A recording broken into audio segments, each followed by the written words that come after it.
जय मुक्ताई। मागील काळात गुजर समाज बांधवांनी सांस्कृतिक सभागृहाची मागणी केली असल्याने त्या प्रसंगी दिलेला शब्द पूर्ण करत आमदार चंद्रकांत पाटील यांनी हे सांस्कृतिक सभागृह मंजूर करून आणले। यांच्या हस्ते आज या मंजूर कामाचा समस्त मान्यवर गुजर समाज बांधव भगिनींच्या उपस्थितीत दिनांक 23 डिसेंबर शनिवार रोजी गुजर समाज बांधवांच्या मागणीला प्राधान्य देत आपल्या मुक्ताईनगर येथील प्रभाग क्रमांक 12 मध्ये वीर गुजररत्न सरदार वल्लभभाई पटेल सांस्कृतिक सभागृहाचा भूमिपूजन सोहळा मोठ्या उत्साहात आता 50 लक्ष सध्या मंजूर करून आणलेले आहेत। आणखी 20 लक्ष वाढवून एकूण 70 लक्षाचा हे भव्य दिव्य सांस्कृतिक सभागृह करून देणार असल्याचे सुतोवाच त्यांनी यावेळी केले। या प्रसंगी व्यासपीठावर काँग्रेस ओबीसी सेल प्रदेश उपाध्यक्ष डॉक्टर जगदीश पाटील, शिवसेना तालुका प्रमुख छोटू भोई, नगरसेवक संतोष मराठे, मुक्ताईनगर मंडळ गुजर समाज अध्यक्ष सचिन पाटील, मराठा सेवा संघ वसतिगृह राष्ट्रीय अध्यक्ष दिनेश कदम, गणेश कडू पाटील, माजी पंचायत समिती उपसभापती किशोर चौधरी, विनायक पाटील, अंकुश चौधरी, संदीप चौधरी, राजू चौधरी, निलेश महाजन, मनोहर महाजन, किशोर महाजन, भास्कर महाजन, कैलास महाजन यासोबत शिवसेना पदाधिकारी व गुजर समाज बांधव मोठ्या संख्येने उपस्थित होते। सूत्रसंचालन विश्वनाथ महाजन सर, तर प्रस्तावना अखिल भारतीय गुजर महासभा प्रदेश अध्यक्ष गुजर मंडळाचे श्रीकांत पाटील, डॉक्टर सोपान पाटील, निलेश पाटील, मनीष महाजन, रहस्य महाजन, योगेश पाटील, गणेश पाटील, मोहन महाजन, जितेंद्र पाटील तसेच इतर नवयुवक तरुण मंडळींनी अथक परिश्रम घेतले। पहा या प्रसंगी आमदार चंद्रकांत पाटील काय म्हणाले। या महाराष्ट्राचा विकासाचा गाडा हाकत असताना मला प्रामाणिकपणे आपल्याला सांगायचं, राजकीय मी याच्यात बोलत नाही पण प्रामाणिकपणे मला सांगायचं वाटतंय, जगदीश पाटील साहेबांना आणि सगळ्याच बंधूंना सांगतोय की मुक्ताईनगर शहराच्या विकासासाठी आतापर्यंत आपल्याकडे 56 करोड रुपये आलेले आहे आणि 50 करोड रुपयाचा डीबी प्लॅन आता तयार आहे। मुक्ताईनगरमध्ये जर बघितलं आपण तर मुक्ताईनगरमध्ये एखादा सार्वजनिक कार्यक्रम करण्यासाठी एकही सार्वजनिक जागा उपलब्ध नव्हती किंवा जागा उपलब्ध होऊ शकलेली नाही। सार्वजनिक कार्यक्रम करण्याचा जर असेल तर एकही हॉल नाही, मल्टीपर्पज हॉल नाही, बहुउद्देशीय हॉल नाही की ज्या हॉलमध्ये एखादा 200-400-500 लोकांचा एखादा कार्यक्रम होईल, जेणेकरून त्या कार्यक्रमामध्ये किमान त्याला चांगलं रूप येईल, चांगला कार्यक्रम घेता येईल। तुम्ही जर बघितलं असेल तर आम्ही राजकीय कार्यक्रम म्हणजे मी 1988-89 पासून शिवसेनेचं काम करतोय। राजकीय कार्यक्रम घेत असताना पावसाळ्यात माझा वाढदिवस येतो आणि ते करायचं झालं सप्टेंबरमध्ये, त्याची इतकी हालत खराब होते। दरवर्षी त्या गोष्टीची जाणीव असते की एखादं किमान डोम असलं पाहिजे, एखादा सेट असला पाहिजे, एखादा हॉल असला पाहिजे जिथे कार्यक्रम घेता येईल, पण अशी व्यवस्था मुक्ताईनगरमध्ये जाणीवपूर्वक झाली नाही असं मला खेदाने म्हणावं लागतं। पण मधल्या काळात मी आमदार झाल्यावर माननीय नगरविकास मंत्री, त्या काळातले नगरविकास मंत्री आजचे माननीय मुख्यमंत्री यांच्या माध्यमातून मी काही हॉल करण्याचा प्रयत्न केला। मी जुन्या गावामध्ये एक नागेश्वर मंदिराच्या बाजूला हॉल केला, तिथे जुन्या गावातील लोकांच्या लग्नांची त्या छोट्या छोट्या कार्यक्रमाची व्यवस्था व्हायला लागली आणि मोफत व्हायला लागली, 1 रुपयाची पावती न घेता व्हायला लागली। उलट मीच तिथे त्या नागेश्वर मंडळाच्या लोकांना बोलवलं की तुम्ही 5-7 हजार रुपये घ्या, जेणेकरून मेंटेनन्स होईल, तर तुमची विजेचा खर्च किंवा ती साफसफाई होईल आणि त्यातून चांगलं काम करता येईल। आपल्या 2-4-5 हजार रुपये एखादा कार्यक्रम करत असताना कोण पण देतो, तर ते मेंटेनन्स ठेवून सुखसुविधा करण्यासाठी आपल्याला त्या दृष्टीकोनातून पुढे जावं लागतं। मग हळूहळू समाजाच्या मागण्या माझ्यासमोर यायला लागल्या आणि मग मी जास्त त्याच्यामध्ये मला एकदम हायसा वाटलं की ठीक आहे, चांगला कार्यक्रम झाला।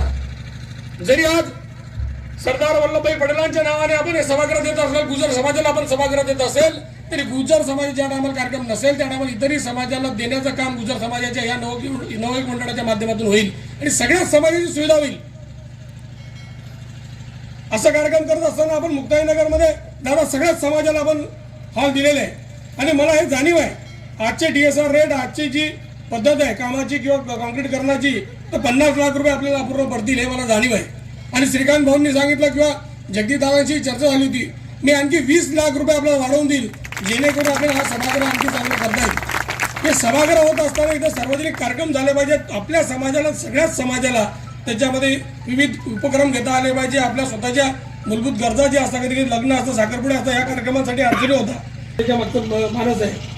मी सरदार वल्लभभाई पटेलांच्या नावाने ज्या दिवशी हे सभागृह देण्याचं निश्चित झालं त्या दिवशी मला खऱ्या स्वतंत्र भारताचे पहिले गृहमंत्री, ज्यांनी भारत स्वतंत्र होण्याच्या पूर्वी भारतामध्ये 562 इतर छोटे छोटे राज्य होते, छोटे मोठे राज्य 562 राज्य होते।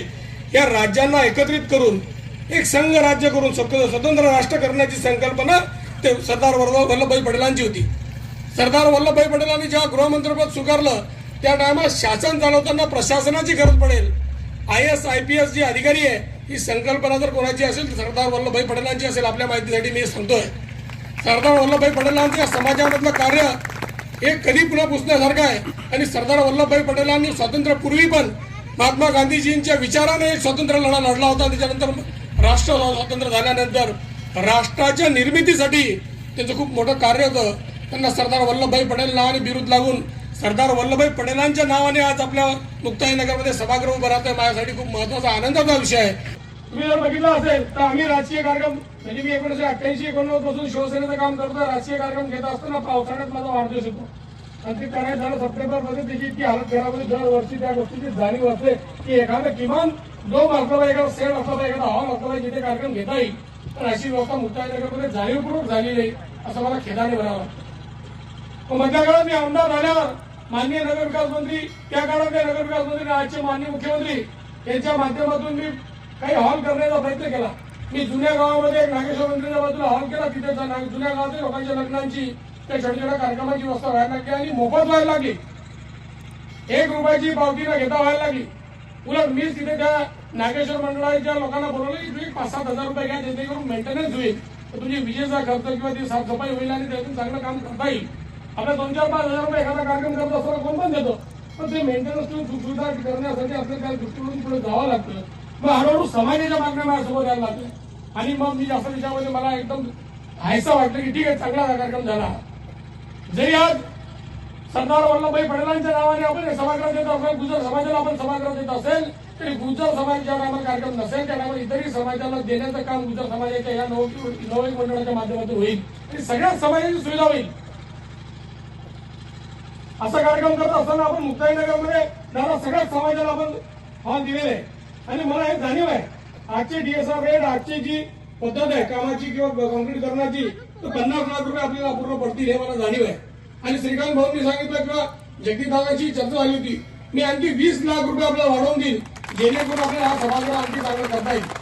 हे सभागृह होत असताना इथे सार्वजनिक कार्यक्रम झाले पाहिजेत. आपल्या समाजाला, सगळ्याच समाजाला त्याच्यामध्ये विविध उपक्रम घेता आले पाहिजे. आपल्या स्वतःच्या मूलभूत गरजा ज्या असतात, कधी लग्न असतं, साखरपुडा असतं, या कार्यक्रमासाठी अडचणी होतात आणि त्याही पूर्ण करण्याच्या दृष्टिकोनातून आपल्याला सभागृह उपयोगात पडलं पाहिजे. आपल्या समाजात असेल किंवा मुक्ताईनगर शहरातल्या सगळ्या समाजांचा असेल असं माझं त्याच्या मागचं मानस आहे.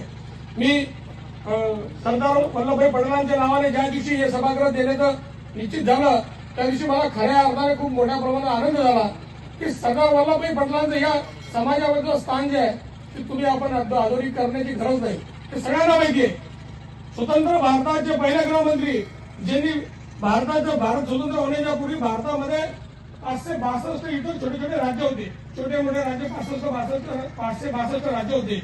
या राज्यांना एकत्रित करून एक संघ राज्य करून स्वतंत्र राष्ट्र करण्याची संकल्पना ते सरदार वल्लभभाई पटेलांची होती.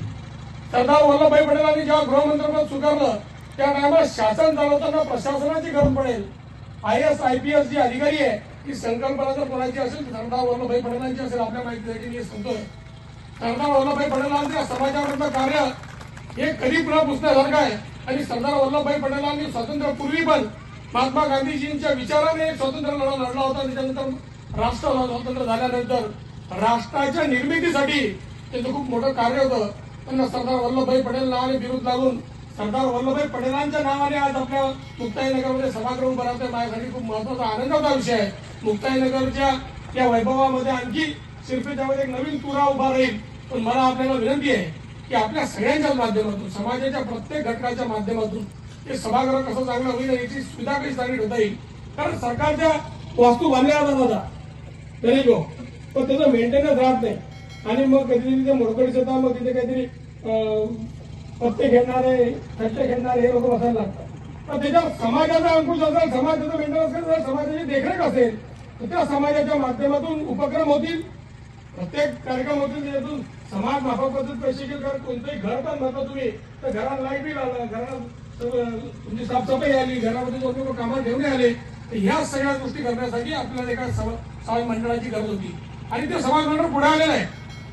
आपण गावामध्ये विकास करत असताना कुठेच कोणताच विषय पाहत नाही, पण गावाच्या भौगोलिक परिसरामध्ये आता हा ज्या वार्डामध्ये आपण उभं असतो, वार्ड क्रमांक 12 आणि वार्ड क्रमांक 13 जुन्नरगाव पुनर्वसन या गावामध्ये यामध्ये आल्यावर मूलभूत गरजांची खूप सुविधांची कमतरता या तालुक्यामधल्या या शहरामध्ये आहे. आज आता आपण जर इथे आलात तर आपल्याला पाण्याची बी अडचण असेल, पाईपलाईन टाकली की या विकासाला माहिती नाही मला, पण या सगळ्याच गोष्टी करत असताना मला आपल्या सगळ्यांची मदत लागणार आहे. आपल्या सगळ्यांच्या मदतीने काम करत असताना मला आनंद झाला. पुढे भविष्यात आपली मदत मला मिळेलच याच्याबद्दल मी माझ्या मनामध्ये खात्री बाळगतो. आणि हा कार्यक्रम ज्या नवयुवक मंडळाने केला, खऱ्या अर्थाने त्यांचे आभार मानतो. इतका चांगला कार्यक्रम करून आम्हाला बोलवलं, आमचा सत्कार केला. याच्या मागे राजकीय कोणता विचार नाही की उद्या दिवशी डॉक्टर सांगते की मला राजकीय बोलतो माझ्या पक्षाच्या विरोधात बोलतो की काय. डॉक्टर आमचे महाविकास आघाडीत होते आणि आता महायुती झाली, त्याच्यामुळे घटना मला थोडी अडचण होऊच शकते. पण आता सगळ्यात महत्वाचा मुद्दा हा राजकीय विषय नाहीये, हा आपल्या दोघी भावांचा विषय आहे. दोघा भावांना मिळून मुक्ताईनगर शहर करून चांगलं करता येईल तर करण्याचा आपण निश्चितच प्रयत्न करू. आणि ह्या विकासात तुमच्या हातून, माझ्या हातून किंवा आणखी कोणाच्या हातून चांगलं काम जर होत असेल तर आपण त्याचा खऱ्या अर्थात सत्कार करण्याची तयारी असली पाहिजे. आज आपण सगळे इथे आले, गावोगावी खेडोपाडीचे लोक एका फोनवर आले आणि आपला वेळ दिला त्याच्याबद्दल मी आपले आभार मानतो.